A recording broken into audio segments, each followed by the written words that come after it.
You're listening to Common Sense and Beer, where we talk about the hard-hitting topics with a beer in hand and the occasional guest. I'm your host, Kyle, and my co-host here, Zach. Mr. Zach. And today we thought we'd just talk a little bit about the Second Amendment, a little bit about guns, and just what we thinks about it, and the rights of the individual. To have this, I'd like to call it the great equalizer. Yeah, yeah. It's one way to make sure that there's equality. That's for sure. Realistically, everybody should be behind this one. Yeah, I don't know why. Well, I know why people are so against it, because they see the violent crimes that people commit.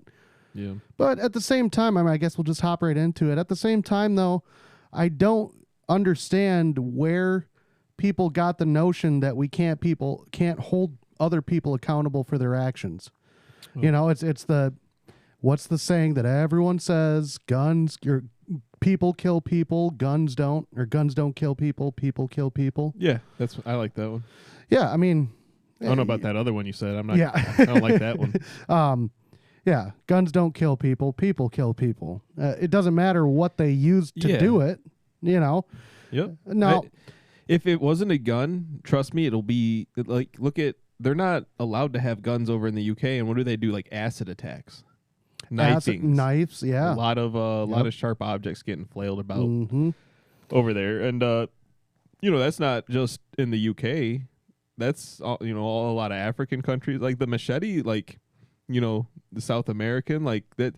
These gangs use these weapons, as much as they are for brutal means and violent means, but also for the intimidation factor. Well, talk about terrorist attacks and stuff. There's street gangs and stuff in these third world countries that'll string up piano wire across 2 trees across a road. Yeah. And people on mopeds are just riding along right up until half of their head is off the top of them. Yeah. I mean, just so they could get robbed for the couple of rupees or whatever exactly. they might have. That might not be necessarily about guns, but I mean, at the same time, it's another means to inflict violence, and people just associate, the violence of guns to these gangs and stuff. And I thought you were going a different place with the gang thing, because I thought you were straight up going to say, with the terrorism and everything, there's street gangs in this country that are worse than some of these terrorist groups and have more, body counts than some of them. Yeah. Realistically, but that's not a gun issue. No. Yeah. Well, these aren't guns that are being legally bought, Right. It's just like I'm just saying the violent criminals themselves is the issue, That's exactly it. That's the point, the terrorists are radicalized. It doesn't matter, bomb, gun, whatever. They're going to get their hands on something to inflict pain on whoever they perceive to be their enemies. Mm-hmm. Same goes for a street level gang. Yep. Their enemy is the guy that wears the different color shirt. Yep. It's as stupid and simple as that. But like that's a whole another topic. It's the guns, right? Like, those same gangs. If all of the guns went away, if there was a way to do that here in the United States, which would be very hard. But let's say, perfect world, all guns went away. There was no need for guns anymore to be held by the civilian, right? All guns went away. These same gangs that we're talking about, they'd still find another way. They'd still find their kitchen knives, and then we'd be talking about banning knives. Well, we'd be defenseless to them taking over society. Well, that too, yeah. Yep. Yep. Yeah, man. The whole gun thing, I don't know. I didn't really grow up around guns or firearms. My parents never owned one. My grandfather went hunting. Things like that. But that was really the only experience that I ever had with guns. But I always understood the importance for civilians to be able to have them. Right. You know? I kind of had a similar, upbringing. We didn't really, I got a gun. Oh, man, I must have been like 12. And, I opened the box and I'm just like, oh, is it a BB gun? This is a Remington 22. Okay. It was a nice rifle. My grandpa got it for me. And, I ended up, I didn't even shoot that thing until like years later, man. Really? When I finally went to a range. And that was really my only exposure to firearms. Went to the range. We did a little boar hunting trip. I didn't get anything. Yeah. But, it is what it is. And, yeah, I mean, that was essentially it until I got into the military. And then it was, here's all the guns in the Yeah, world to right, try. right. Full auto, you want to try it? Yes, I do. Yes. 3-round burst, you want to try it? Full Yes. auto grenade launcher? Sure. Yes, yes, please. Yep. And I mean, just that little bit of training though that I got, like literally going to the range one time, and I think the upbringing that we had with video games being as detailed and more going through the realism factors, and you know, I mean, they've come with that whole thing of like training people using video games to be future soldiers. Yep. And so I mean, I'm sure that propaganda helped, but like I shot pretty well, you know, in basic training. I got a sharpshooter, and like I said, I had very limited shooting, you know, experience at all. And you know, that's pretty well, especially with a rifle that wasn't even zeroed to me. I don't really, that's almost a cop out, but it's just a fun thing to say because like as I'm walking in, I traded rifles with someone who was walking out because mine was broken. Like every time you fired, you had to rechamber, and then it would eject a fresh round, and it was like the armor didn't do anything for it. I'm just like, dude, this like it's messed up, man. And it's just like, oh, it just sucks to suck. Yeah. I'm like, oh, that's cool. That's awesome. Thanks. Yeah, I mean, I never did military. I never did any of that, but you know, I've shot guns with other people since I've been an adult. You know, shotguns, rifles, handguns. You know, I've done all of those, and you know, I don't know, man. It's just one of those things where I've always thought that, well, if I think that I should be allowed to carry something that is as dangerous as this, and I say dangerous in a respect kind of way, because it is dangerous. It's meant to be, because it's meant to say, it's meant to, and so, you know, I've always had the feeling of, you know, if I want to have one of these things, I should know at least the basics on how to shoot the thing. You know, I bought a experience. Yeah, and I bought a firearm. I bought a handgun, and then I was given a gun by my grandfather. But I mean, outside of that, it's not like it's not like I'm going crazy. Although every time I do go shooting with anybody else, I want their guns. But but I mean, realistically, that was just one thing. That was one thing that I always thought is, man, if I'm gonna, well, the other part to that too is I always wanted to make sure that my kids grew up with a respect for them. Mm-hmm. You know, I think a lot of times you see a lot of kids just kind of goofing around with a gun that their parents left out or something, and they have no idea what they're doing with it. Yeah, and no respect for it. You know, they barely know what the thing is. That's when you read about the incidents of, we were just playing Nerf war, and, you know, I grabbed daddy's gun. Yep. Now bro's dead. Yep. You know, like that's how these things work. And, you know, they probably had it unsecured or whatever. Either way, the kid knew how to get to it, right, and was able to. Mm-hmm. And that's kind of the situation that it's like, if your kids aren't trained up and you have these things in your house, then you need to keep them locked and safe. Like, there's a responsible. You know, kids used to have this upbringing of guns was like an American cultural thing. Mm-hmm. Like, so like kids had respect for firearms growing up. They even brought them to their schools because it was part of, like, there's classes where they would take them in and do stuff with their rifles, like whether it was shooting them, cleaning them, or whatever. You know, there was different classes like that, and that wasn't even that long ago. Realistically, you know, you're talking 70s and whatnot, but. Yeah, I mean, it was just something that people were aware. People weren't so scared of it because they had respect for it. They knew what they were doing. They knew not to put their finger on the trigger unless they were ready to shoot. Right. You know. And have you ever gone to the range and been scared? Because like I'm always happy. Like all this. Yes. You know what I mean? Like it always gets me like super excited. To be perfectly honest with you, the first couple times I went. Well, I mean, the first couple times I went, yes, I was nervous about it, but that was because I had never really shot a gun before that. And so, you know, the first couple times I was nervous just because, you know, when you're hearing guns go off firsthand right there, it is a little intimidating. Yeah. But once I got out there, first of all, where I've gone to shoot several times, and Joey's taken me there, he showed me this place. Everyone out there, it's almost out in the middle of nowhere. It is out in the middle of nowhere. Yeah. I mean, in Amish country, quite literally. You go out there on a Sunday and you see the Amish trolling around in their carts and, their horse and buggies.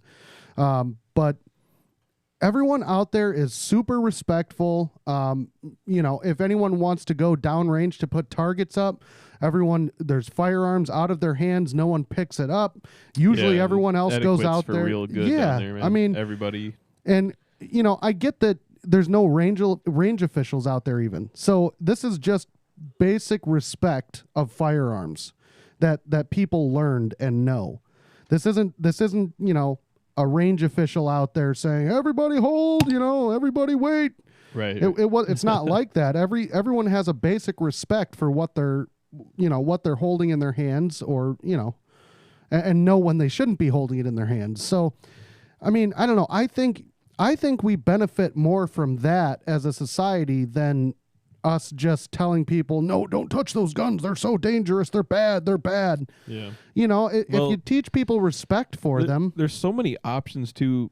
Like, you don't even have to use a real firearm. You can get all sorts of like airsoft guns that mimic, pretty damn closely to a lot of, real life, almost every iteration of a firearm, from like the old World War II Thompsons to an M4, to an AK-47. That's to a wild, 9mm. by the way. Yeah, airsoft really took off when we were teenagers, maybe a little before, but that's what I ended up picking up, just like a full auto M4 style. It's like a Tippmann, and it's got select fire, so it's got semi too. But it's just to teach the kids some firearm etiquette before they get their own. Yep. We just got. For Christmas, we won. Our family does this little game where we pass around prizes, roll dice, and then wherever the gift ends up, that person gets the gift. Anyway, we ended up taking home a BB gun, a Daisy, or what is it? Oh, it's the one from the CO2 ones. No. No. It's the exact one from the Christmas Story. Oh, Red Ryder. There you go, Red Ryder BB gun. It's got the little dial on the stock of it and everything, man. They did pretty cool with it. But and so I'm looking forward to getting my daughter, just put up some thick foam blocks or something in the back of the garage and have her, just kind of plink around with that and teach her the basics of the safety of it, because it's small enough for her to actually handle and things like that. So it's lots of fun too. Well, yeah, she will have a blast. She's a little intimidated about firearms. I remember one time Joey actually came over and he wanted to show me one of his new guns that he had, he bought. And my daughter comes up to me and she says, "Oh, Joey's always bringing those guns over." I said, "Well, first of all, he's not always bringing guns over. Second of all, why does it make you so nervous, kiddo, And she's like, "Well, I don't know. They just seem dangerous." And I said, "Well, they are. Yeah. In the wrong hands, they're way more dangerous, though. And I said, as long as you're responsible with it, then it's not a big deal. But who's telling her these things, man? Yeah, I think it's just probably the school, dude. Maybe, Probably, because I mean, they do these lockdown drills, active shooter, stuff like that. Laughing, running through the hallway. Yeah. And it's not like I don't want them to be numb to the dangers of a firearm. I want them to know that it's dangerous. And if they see someone walking around outside of of their school looking in the windows and they have an AR-15 or anything for that matter strapped around their neck, yeah, you should probably tell somebody. But yeah, but I mean, if you're out and about and you see a guy with a pistol on his hip, I don't want you to be freaking out and daddy, look, that guy's got a gun. Who cares, kiddo? I saw someone walk around Walmart once, just hip holsters, like, open carry. It's like, well, yeah, because it's like open carry is legal in a lot of places. Yeah, open carry was. Open carry was all you could do in Wisconsin until I don't know, it was a little while ago. It was Wisconsin where I saw the Walmart. Yeah. Yep. And Walmart gunman. I see some. Before that, I saw some dudes mowing their lawn with a pistol on their hip, stuff like that. Suppose. Yeah. Could be dangerous. I mean, it could. No, I mean, everybody has the You right never to know do when a that. tick's gonna come up and get you. Yeah, Exactly. Yeah, And those, you can't just step on them. They're like flat. You got to put a bullet through them. yeah. Yeah. Well, especially when they attach to your femoral, it's the only way to get rid of them. You just Yeah. yeah. Shoot off a couple rounds and barrel's nice and warm, and you put that right up against the tick so it comes right off. I think you. I know exactly what he meant, but I turned it around and pile drove it.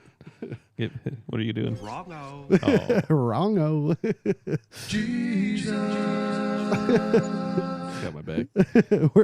we're having some fun. We put some new sounds on here. I really like the Jesus one. Yep. You know, you had problems with it, which is weird. We'll discuss that in a later episode, though. I didn't have a problem with it. I think you did. No, I Joey, just did he have no. a problem I with just it? I think he just had a asked problem why with is the that Jesus. in the I bank think of he sounds? has a bigger problem with the Jesus one than the other one. Which one? This one? Don't. It's not working. Oh man, when they tricked you with that, it was yeah, that was was pretty the good. best. That was pretty good. Because I saw you like almost actually click it after we made fun of you for like, watch, he's gonna accidentally click it. You almost did. I almost did. Yep. Caught yourself. Click Yep. something else for it just to only play the thing you tried to avoid. Yep. Sure did. Oh man, good times. But yeah, Yep. dude, the notion of guns being dangerous is like, yeah, it's a weapon, it should be, but it's not like in the hands of anybody. Like, you know what I'm saying? You're fine. Obviously, you're fine with policemen having firearms. Right. You know, people. I don't like what you're doing right now because I can see this thing resetting over and over again, Joe. And I'm just not gonna press it for the remainder of the episode. Oh, I'm not doing anything. Oh, I'm sure you're not. But no, I would be, you know, with the school shooting, I feel like that problem can be simply solved by having teachers or at least staff within the school, multiple staff members. It doesn't have to be everybody, right? But multiple staff members in the school that are trained how to deal with firearms and train with the police on certain hostage, room clearing things or whatever. Yeah. You don't even like a lot of these things can just be simply stopped. If someone, because a lot of these everybody just runs, right? Because look at when all these tragedies happen, and it's not just school shootings, but these tragedies happen in gun-free zones. Exactly. Believe it or not, if I was a criminal intent on doing harm, I'd probably target gun-free zones as well. Because it's like, oh, well, see, people that are following the rules there are not going to be having any sort of protection here. And then, too, in some of those circumstances, someone does have a firearm. Well, now that person either is a hero and they're just not even going to think about the consequences of these actions of bringing the firearm into a gun-free zone, but, neutralizing the shooter in whatever way, and then they end up getting dragged through the mud because they brought a gun into a gun-free zone. And it's just like, people that complain about it at that point, it's like, you do realize he probably saved your life, or he, she, whatever. And that happens in churches, and it happens in a lot of places where a civilian neutralizes these shooters. Yeah, as far as the teacher thing goes, I see a lot of good that could come from that, and I see things that could go wrong with that, right? But at the same time, honestly, I think what you would have to do is if a teacher is concealing, I don't know, man, because as it is, can you trust all the teachers in your kid's school? I don't know. Well, you could always homeschool them. Yeah. But like, if you're not, no, man, I think that I'm not saying every single one. No, but I'm I saying think you have a team of trusted individuals in the school. I think if you do if there are teachers that have firearms, I think it should be concealed, and I think that nobody should know who they are that has them. Right. None of the students should know. It shouldn't be knowledge. Yeah, obviously, it shouldn't be like, it shouldn't here's be, the poster of the people in this school with guns. Yeah, like no, or posted outside their classroom. And if it's concealed or whatever, if they're entrusted with it, they should have it on their person at all times. Yes, absolutely. Absolutely. There's not going to be a moment where it was locked away in my desk, or I decided to put it. I brought in my gun safe, but not even that. Even if it's in a gun safe, it's like no. Yeah. You while doing your duties at the school, it's got to be on your person. It's Yeah. got to be 100% accountable at all times. See, the main part of it too is like people in these situations. The reason that there's so many of these things happening is because they're not met with resistance in these situations. You don't have people actively defending themselves with a firearm against these people that are walking into these schools. That's what you're saying. That's why people target them. Yeah, it's easy pickings. Well, Right. it's just because the lack of others with the firearm, so Right. that gives you superiority of Absolutely. destruction on this place. Like, Mhm. and that's the same for almost. I think it's funny because like Chicago gun crime is they're one of the highest regulated gun free cities or whatever, and yet they're one of the highest on crime, like gun crime. No, it's most of the states that have real hard gun crime or gun laws. Yeah, it's They're a the trend. ones. Yeah, they're the ones that most of their cities or some of their big cities have the worst violence. Yeah. Gun violence. That's just that. It's like you don't realize it's like you think putting that sign up that it's against the rules to have a gun or making it harder to have a gun, that just only affects the civilized person, the person who's following, the citizen who's following the rules, basically. Yep. is getting hurt by these things because the criminal's going to find a way to get a gun. In fact, most of the guns they get, like you said earlier, they got them through an illegal means anyways. They got them through some sort of, backdoor deal or whatever, some sawed off, the serial number's all scratched off, it's stolen, whatever, it's some sort of crime that got them this gun in the first place. Well, and I think there's a common misconception too among those out there that really don't like guns and don't really like the idea of people having guns. One common misconception is, it's so easy to go out and get a firearm. It's not. You have to. I've literally caught people saying, "No, everyone should have to have a background check." Yeah, you do. You got to have a background check. Anytime you go in and buy a firearm from a licensed dealer, they have to do a background check on you. Yep. I think there's just a lot of misunderstanding out there. And I think there's been a couple of times where I've listened to this commentary or debates on this. And every once in a while, one of the pro-gun people will take a couple of the people out to the range and show them, hey, this is how you responsibly take care of a firearm. This is how you purchase one, and they actually see the process of it, and it's like the blinders are lifted off of their eyes completely, Yeah. And I wish more people would educate themselves on it, because realistically, I mean, the main reason that we are allowed to have firearms is, one, to protect ourselves, our property, but also to protect ourselves from a tyrannical government. That's right there in the amendment. Well, that's the whole reason why the founders put it and it was ratified. I mean, that was the whole. They knew.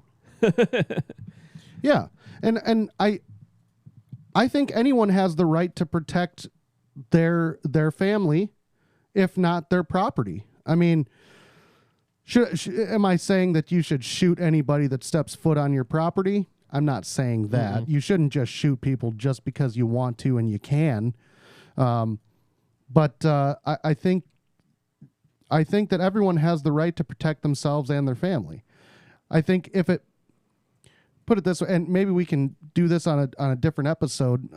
Maybe the death penalty would come in to this, but I really do believe that the only reason that a life should be taken is to protect another.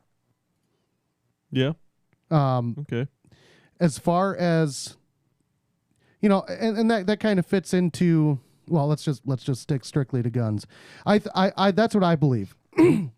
Now, you shouldn't, like I said, you shouldn't just shoot people just because you can.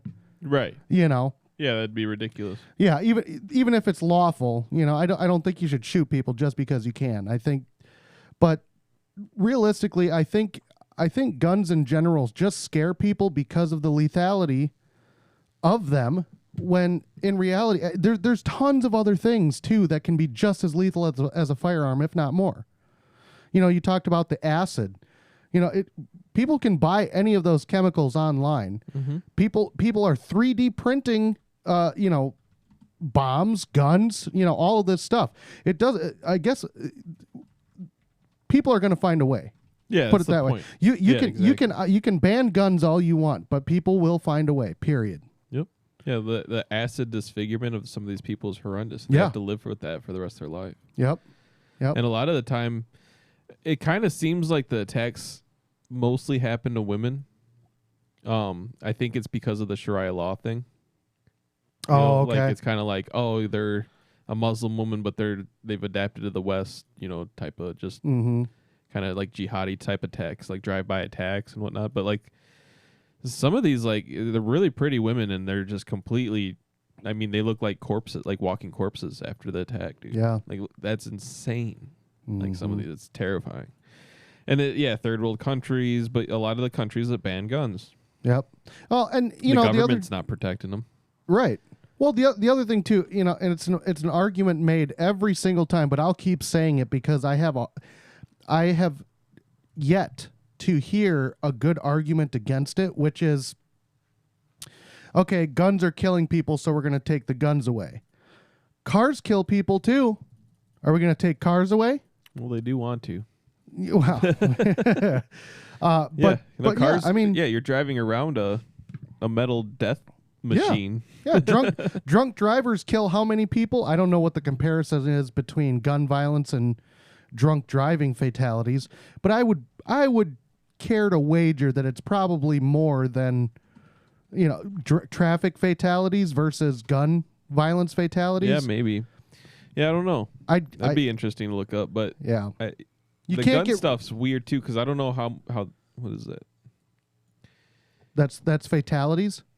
13,524 fatalities. Is that just in the U.S.? Does it say? It's just the U.S. Just the U.S.? Okay.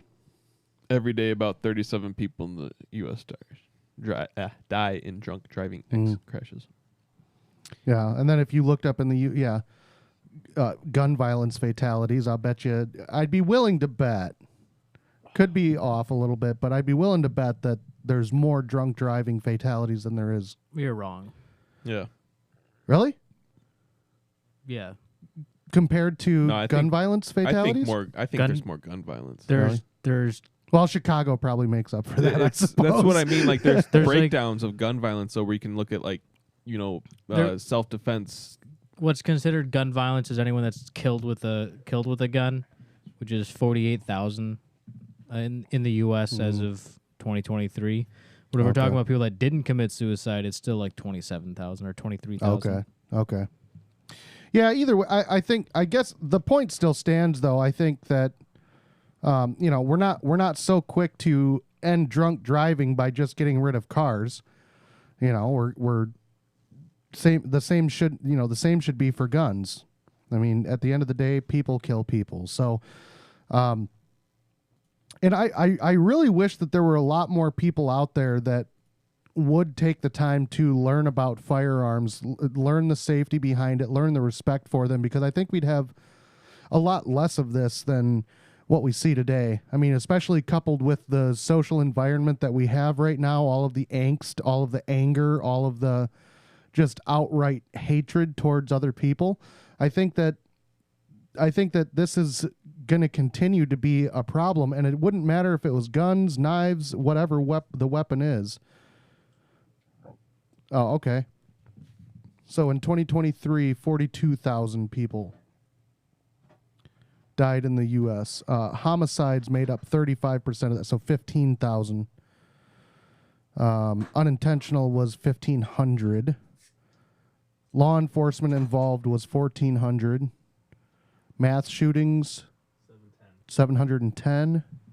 Suicides made up 24,000. Just over. And that's 56% of the total. Well, if we just banned guns, then all those suicides wouldn't have happened. Right. Yeah, that's my point. And yeah, that's... I don't know, man. I kind of knew that this was going to be an episode where we agreed a lot.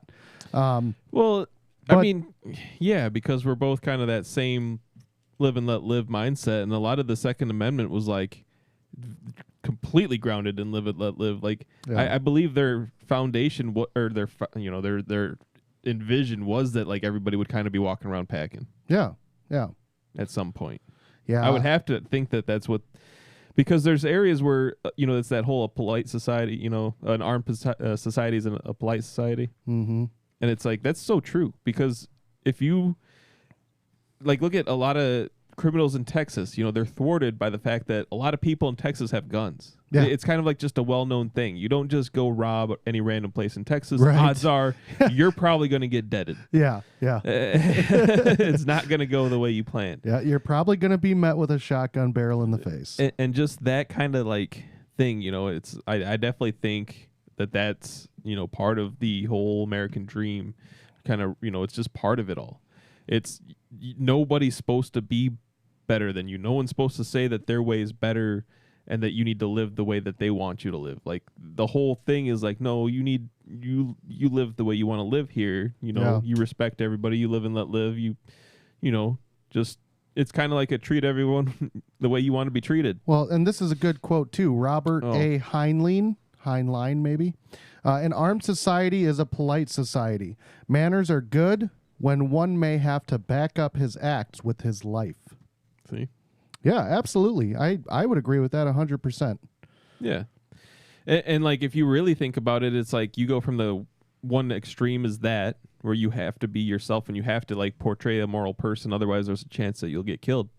Or, you take that whole super far removed from social media where you're just sitting behind a keyboard. Yeah. And now you've even like reduced any chance of physical risks at all. Yeah. you know, like the whole Mike Tyson being punched in the face thing. But yep. It's one of my favorite things because I definitely think this is super true. Oh, look.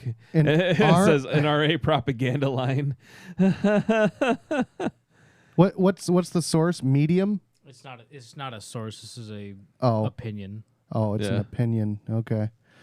So they're saying that what was the top quote there? I'm sorry. An armed society is a politically dangerous society.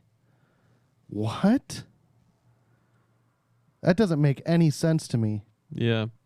Well, I mean, in the day and age we're living in where like punk rock became like what the establishment and what the war machine basically, and just, the industrial war.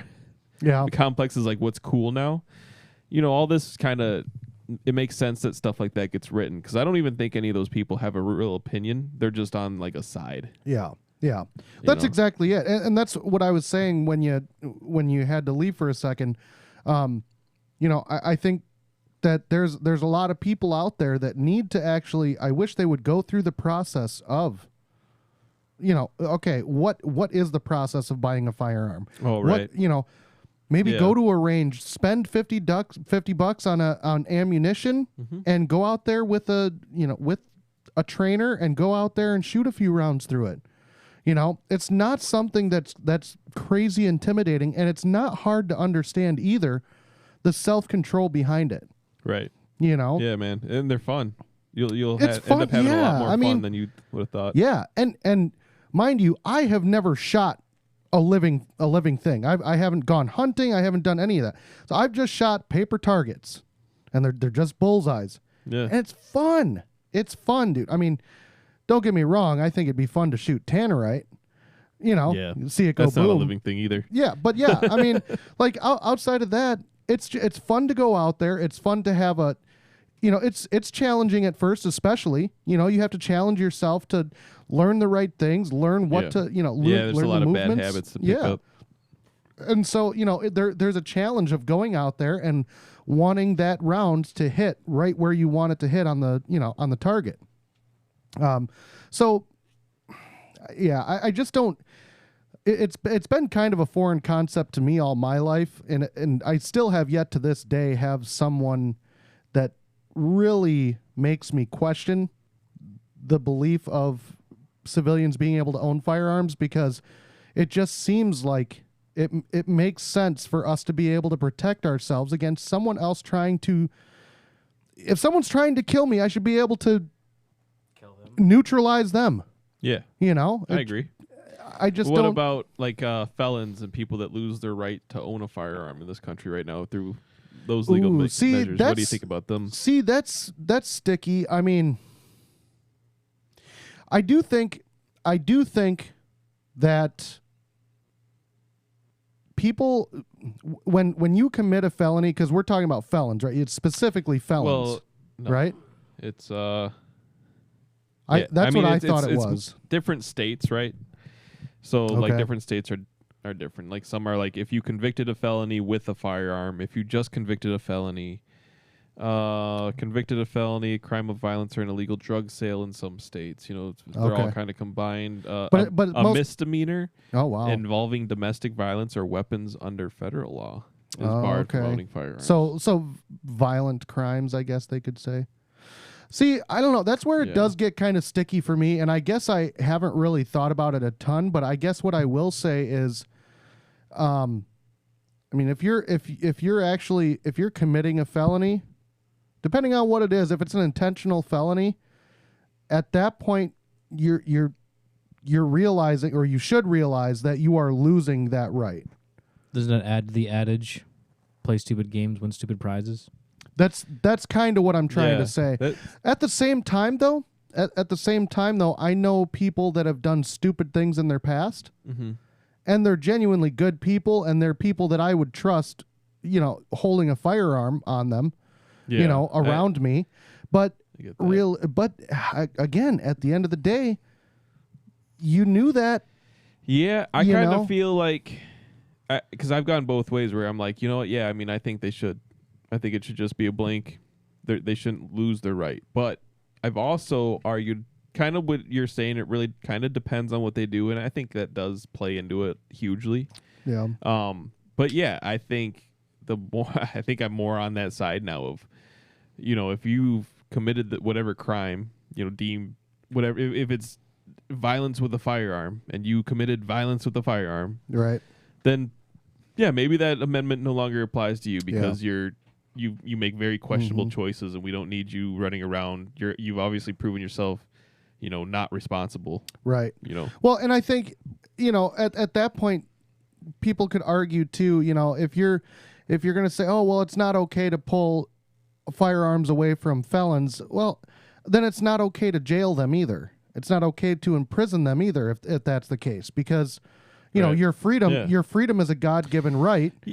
Yep, and we could dive more. You sign that God-given right away when you sign that right away when you do something that lands you prison time. And I think if you commit some sort of heinous act against others, and I get that's open to interpretation. We can super deep dive on that and discuss, you know, brainstorm that someday.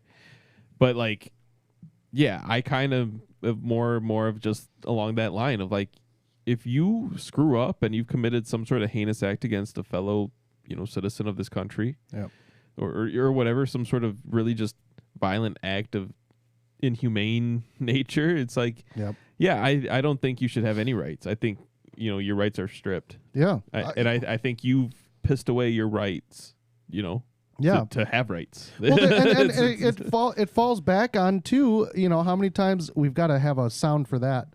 It falls back on accountability. You know, we have to. There you go. We have to be able to hold people accountable for their actions somehow, and you know, imprisonment is just one way of doing that. But I mean, realistically, we're not imprisoning people for life for some of these crimes. Maybe they should be, but you know, these violent crimes that we're talking about here, you sign away that right. When you commit that act, you sign away that right. Now, here's the other thing, too. The other side of the coin is, so I'm a firearm owner and someone breaks into my house and is going after my kids, right? I pull out my gun and I shoot them. Depending on what state I'm in, I'm going to jail too, right? Yeah. I have to be able to accept those consequences. If I chose to live in that state and I'm choosing to actually take the means that I think are necessary, I have to be able to deal with that punishment. And I'll tell you now, I'll do it 100% of the time. 100%. I'll go to jail. I mean, and people will say, "Oh, you'd really do that? You'd really do that? You'd be around, you know, you'd be away from your kids for the rest of your life." Like but their lives. Yes, they'll be alive. Right. That's all I want. You know, that's all I want. Yep. And so so yeah, that is the other flip side of the coin too, is you have to be able to, that's why people hire attorneys and stuff when they go through these self-defense shootings and stuff. It's why you have to hire these lawyers. Because if the intruder's not dead, they'll sue you, and if they die, the family will sue you. Right. And it's like almost a guarantee every time because everyone's out for getting something for nothing. Yeah, and so you need to understand those consequences when you decide to shoot somebody, if it's in self-defense or otherwise, but you have to be willing to accept the consequences of what happens afterwards. You have to accept the aftermath. And, if it's important enough to you, which I would argue is the only reason you should use a gun, is if it's very important to you and saving someone else's life, then accept the consequences as they are, And if you're going to be stupid and just violently commit crimes against people, you're waiving that right to own one any longer. That's Yep, pretty much, man. It's nail on the head. I like that point. And yeah, I mean, and that's almost entirely different, obviously, because it's like just talking about firearms, because it's like I don't even know if those points come up too often. I don't know if I've heard them argued that felons should have guns or whatever. Yeah. I think that's almost probably something that most people agree on. That's like, well, I don't really want someone like that having guns. Yeah. It's like if they were in prison. Well, I've heard of cases where someone was selling loose cigarettes when they were 20 years old. George Floyd? No, I don't. No, it wasn't George Floyd. Not who I'm talking about. But I've known people that have sold loose cigarettes, and they got a felony charge for it. What? Yeah. That's insane. So now they can't have a firearm legally. And that's what I mean. Stuff like that. Yeah, that's not that. The only reason it's a felony is because of the big tobacco. Yeah, and the taxes and whatever. Well, else. I think. I mean, maybe I would consider. Maybe a possible appeal process where if you do commit a felony, maybe you could appeal for your right to own a firearm. Joey says there is, and I okay. Yeah, I mean, a situation like that definitely needs to be set up, and because it's situational. Yeah, but it's got to be. It's still got to be something that's very, like most laws are very defined. Not open to a lot of interpretation. This is what, Yeah. Felonies X, Y, Z, whatever. No, absolutely not. Don't even put it in appeal for it, Series of if-then But statements. If-then statements, yeah. See section 2, subsection 3. Yeah. Alpha. Yeah, man, I don't know. The other part of this too, and one of the biggest things that we're kind of overlooking that gets often overlooked in these kinds of gun debates too, is being able to protect ourselves from a tyrannical government. Yeah. That's so overlooked in a debate like this because look at how many other countries where this has happened. Look at how many historical events where the government just wreaked havoc on the citizens because they could overpower them so easily. It will happen every time. Yeah, absolutely. Yep. And so, I mean, actually, good example too. Absolute power corrupts. Absolutely. Yeah. Absolutely. Yeah. Yep. Well, look at Australia. They had their gun buyback in the early 2000s, late 2000s. They had concentration camps during COVID. Yeah, dude. People's rights just went right out the window when something was convenient for the government. Yeah. They were basing their restrictions they were are we testing the poo water. Is this episode going to be taken off of shit. YouTube Bill now? Gates. He's awesome. Bill Gates. Oh boy. Bill Gates. You're actually on key a little bit there. Thank you, YouTube. But Australia is a good example too, and you'll see a lot of people from Australia saying to Americans, "Don't give them up." Yeah. Don't do it. You know. Yeah, behind Like every warning. blade of grass is a weapon, man. Yeah. Who was that? They asked. I think it was the Japanese it was I don't know. or the Chinese. One of them. One of them said It was the Japanese, right? Japanese That's what general? I thought. Yeah, he said that he would not invade America because behind every blade of grass there's a firearm. Oh yeah, man.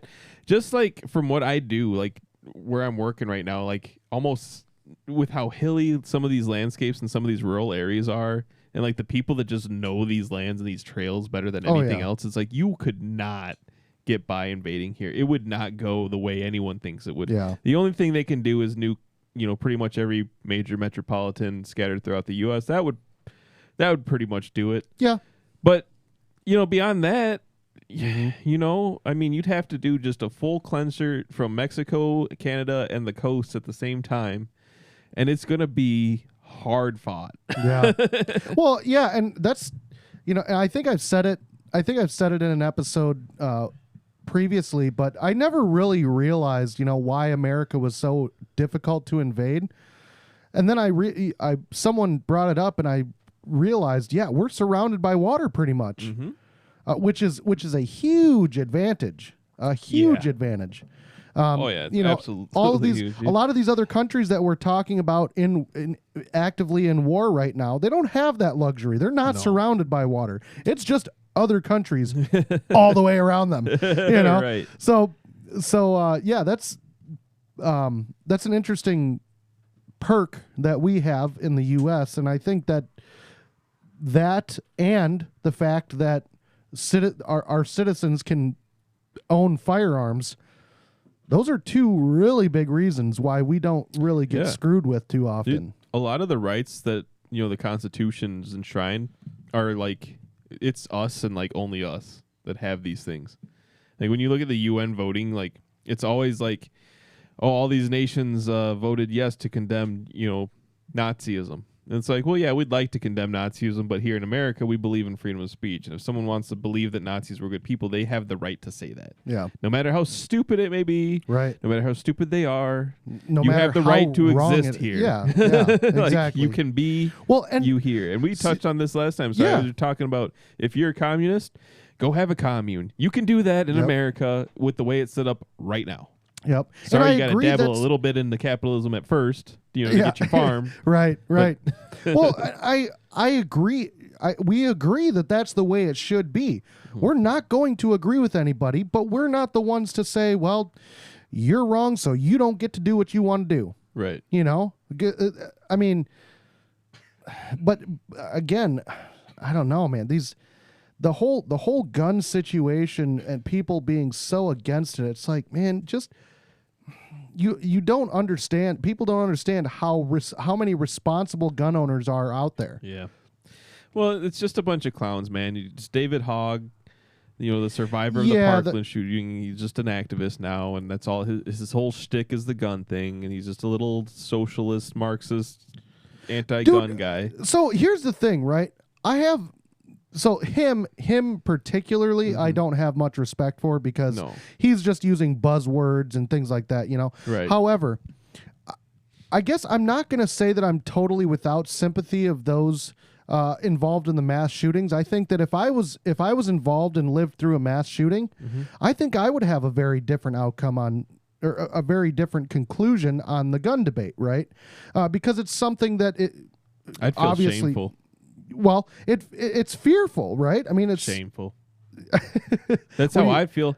Because, man, I tell you what, ever since, and I don't know, man, because the Columbine thing happened in the 90s. So, I mean, I was in high school, and, like, I was obsessed with psychology at this point. So I was, like, I did a bunch of investigation into those two dudes that did the Columbine thing. Because it's like, what the, how? Like, why? Like, what drove you to such a crazy thing to do? Yeah. You know what I mean? Like, so I went into a lot of it then, and just kind of looking into some of these people, and it's like you hear a lot about the victims afterwards, and it's like you see on video a lot of what they did, and it's like a lot of people just hid, get down underneath the desk and just hide, and like, okay, it's like shooting fish in a barrel. And believe me, after doing all these investigations and studying and some of this stuff, because a lot of the videotapes and audio tapes are still out there, you can find all this stuff. It was like shooting fish in a barrel. Oh yeah, and like so when it comes down to it, man, and cameras, Uvalde, the Uvalde one with the cops just like waiting outside, washing their hands, like filling his water bottle in the water cooler, checking his phone. With well, shots are just going off in the room next to him like that. None of those. That's not what men look like. That's not how men act. Right. Those are just scared little boys. Yep. Man, and I would feel shameful if I was a survivor of some of these things, and I wasn't the one to take out the shooter. I would be like shameful. Yeah. Well, I get that part of it, but at the same time, like I said, say you're a kid that just saw your friend get shot in the head, and then you run out or run after whatever. I just let my friend die. Yeah, I mean, I get that, but at the same time, it's a personal thing. I get it. Yeah. The fear, you're 100% right. Yeah, well, I think it's going to affect there's going to be people. fear and adrenaline going like crazy in almost everybody. Yeah, going on in the situation. And there is a, I understand that there would be a mental issue with, there'd be a mental block in your brain of, oh, guns are bad. I saw, XYZ things happen at the hands of I saw what a gun could do. Yeah, and it's like I'm not unsympathetic to that. Right. However, at the same time, you should still want to be able to protect yourself in a situation after that, after that. At the same time, you need to realize that it was the crazy psychopath behind the gun. That's my point. Dude. Yeah. I'd love to say that if I were in a situation like that, after that, I'd be even more gung-ho about protecting myself, right? And I mean, that would be the hope, I suppose, but realistic in reality, that's not always the case. I get that. I understand that. And I'm not, like I said, I don't want it to come off that I don't have sympathy for these people. I get that there's a mental block there for some people, but man, it's just like, I don't know. It's not the majority of people, and that's the problem, is that people, when they talk in these gun debates like this, they always seem to think that there's a majority of people out there that have seen gun violence in their lives. And that's not the case. No. I mean, there's a lot of it out there, but that's just not the case. And most of the people that have seen that kind of violence are people that are living in the bigger cities where guns are outlawed. Yeah, and people that actually care gun about laws. the gun crime are the ones actually trying to solve fatherless home situations. They're the ones trying to fix the cultural problems. Yeah. So when they see people like David Hogg come in and we need to ban guns because and I saw what the gun could do, and it's like, yeah, the gun can do that, but you know what? A good guy can also do that to a bad guy with the gun. Yeah. Gun violence is not a gun issue as much as it is a social issue. Yeah. It's definitely a social issue. I mean, why do you hate someone so much that you want to kill them? Well, it used to be you'd step out back and get into a fight, and then it turned into almost all these fights were turning into someone pulls out a gun. Yeah. And it's no more fisticuffs anymore. Yep. Everyone's just shooting each other. Yep. So I don't know. Maybe the cloud seeding, maybe something in the water, maybe the microplastics. Something got us very angry. Something's getting us real angry, man. Yeah. I don't know what it is. Mm-hmm. But we can't even fisticuffs no more. Yeah, it's wild, man. And then, I was saying too, the amount of hatred that's out there right now in the social climate, just as it is, take guns out of the equation. I mean, there's just so much hatred out there because of these little things. And now you put guns into the equation and people are shooting each other over it. Or just trying to push a political agenda. A lot of it is. That's all it's become. If you oppose guns if you're left, you're pro-gun if you're right. It's just people, it's simpleton thinking of things. I hate when it becomes political because it's the weirdest thing to me, because there's a lot of leftist groups that are very pro-gun.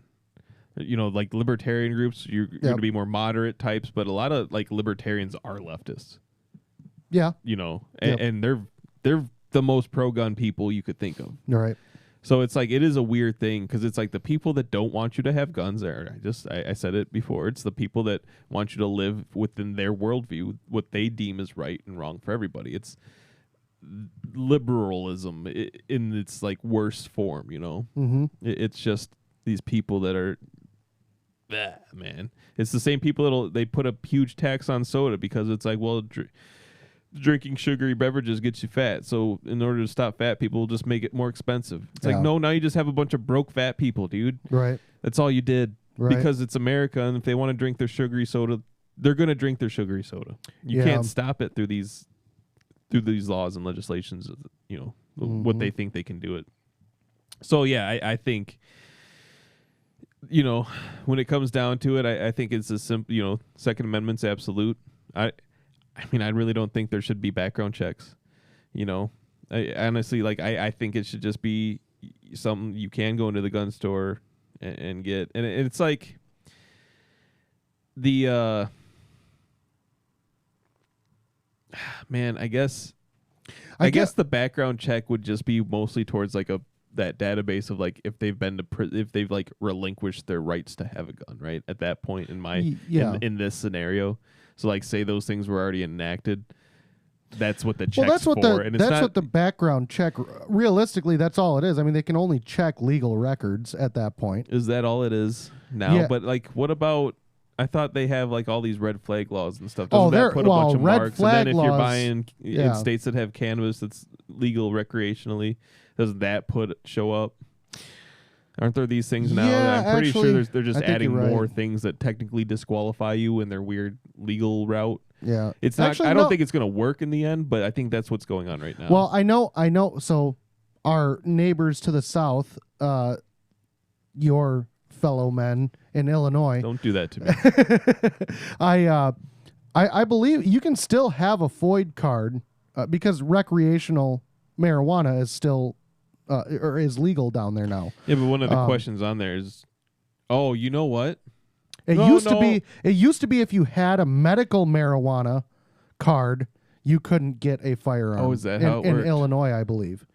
Because I heard of people saying, "Oh, well, I've got a FOID card, and I want to be able to smoke pot, but I can't go get the medical marijuana because then I won't be able to carry my firearm." You know, things like that. I got you, because that guarantees that you are getting it. But there's a question on the form, right, that says like, are you using any illegal drugs, or have you, or whatever? Not that. I mean, I haven't bought a gun in a while, so I don't know. Maybe Joey could answer maybe that if Joey better. was paying attention, but it's okay. I'm listening. I can't say as though I've ever had to answer that question for when I bought my firearm, but I just don't remember, to be perfectly honest with you. No, I think it's on the FOID application. It might be on the FOID. That wouldn't surprise me. You don't have to do that here. Yeah. Well, he's looking that up. I definitely think that's something I think overall we're going to go to a point where it's all just, it's constitutional carry. Yeah. Yeah, I mean, the background check, realistically, that's from what I remember, it's just about your legal background. You know, if you've had if you've committed violent crimes. Now, there are red flag laws which I think is BS, because then you can report that your neighbor is mentally unstable, and then they come grab their guns from them. Yeah. You know, which is a load of BS. In fact, there are stories out there of red flag law states where, I'll report, oh, Kyle's just insane. He yelled at me while he was mowing his lawn the other day, and I know he's got guns. So then the police show up, knowing that you have a firearm, and they start blasting.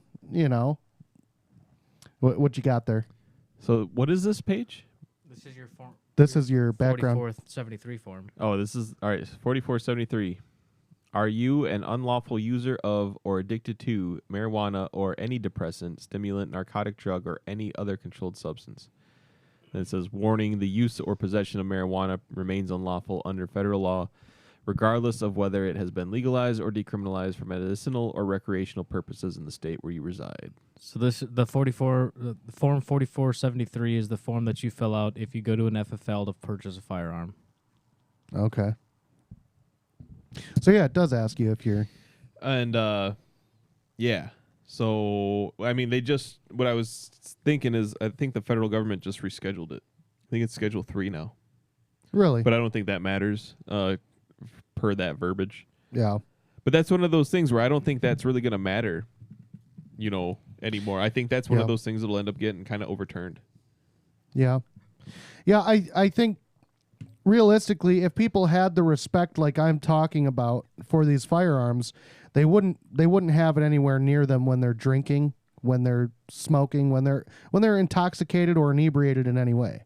Yeah, you would think that would. I mean, you don't tell me how to use my firearms. Well, unless push comes to shove and someone comes into my house and is trying to harm my family again, as that is an example.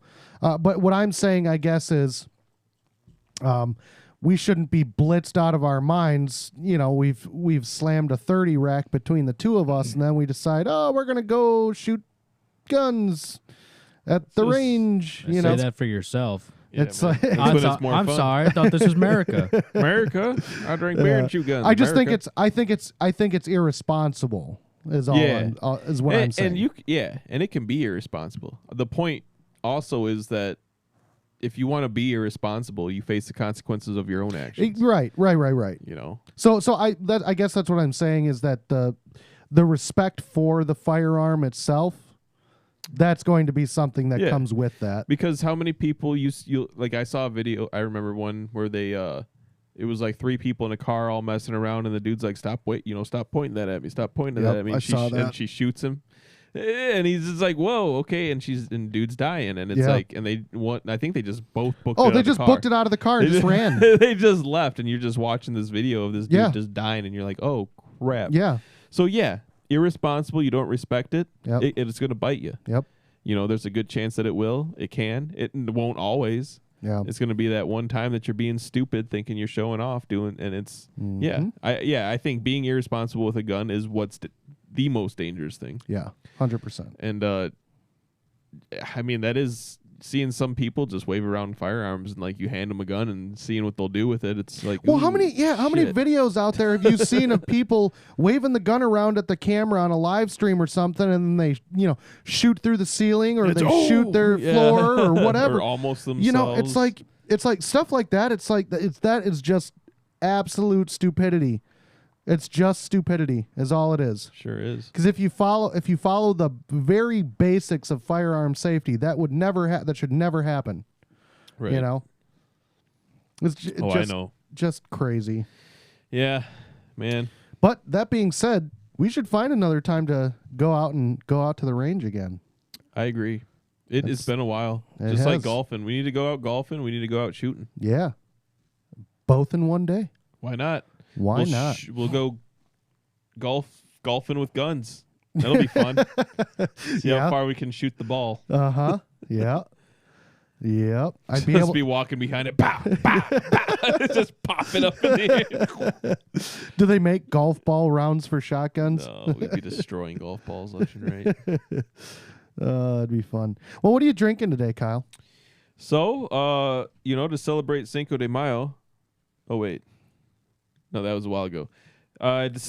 We did. Hey, I will say we did miss an opportunity with Mother's Day. We could have talked about mothers. What, 2 women?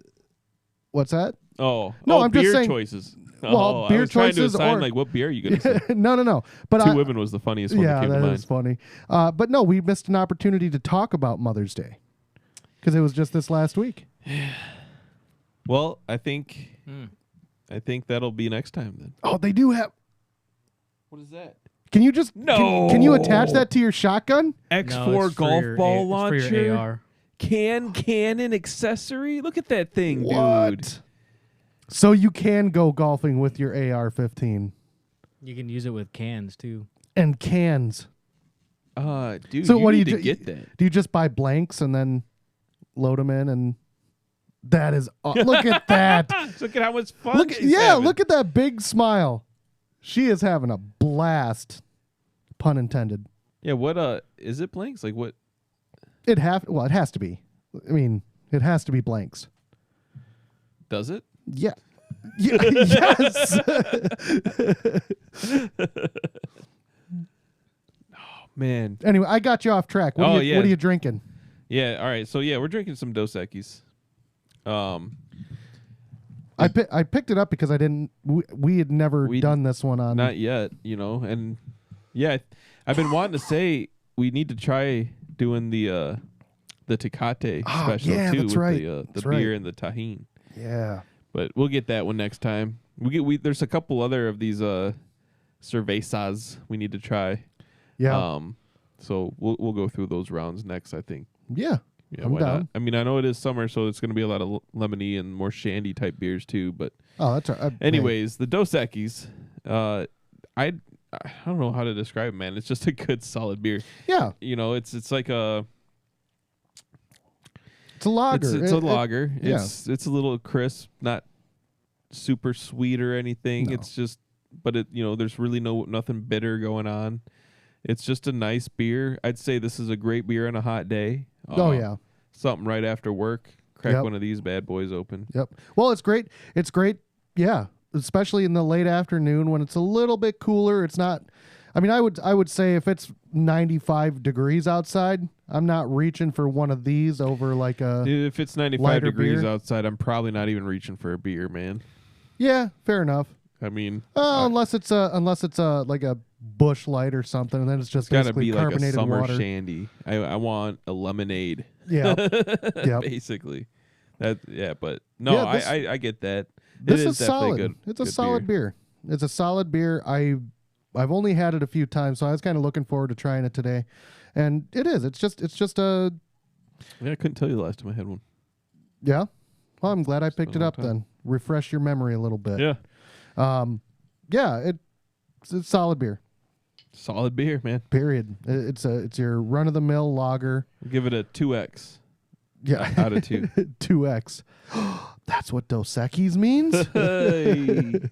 So yeah, no, this is fun. So yeah, basically, I mean, kind of summed it up. I agree with the Second Amendment. I agree with the founders. I like the founders. I like the fact that they gave us something to defend ourselves, not only against intruders and those that would do us wrong, but on a bigger scale against a tyrannical government overstepping their bounds too. Yeah, 100%. So I appreciate them. This is to them. So thanks. Yep.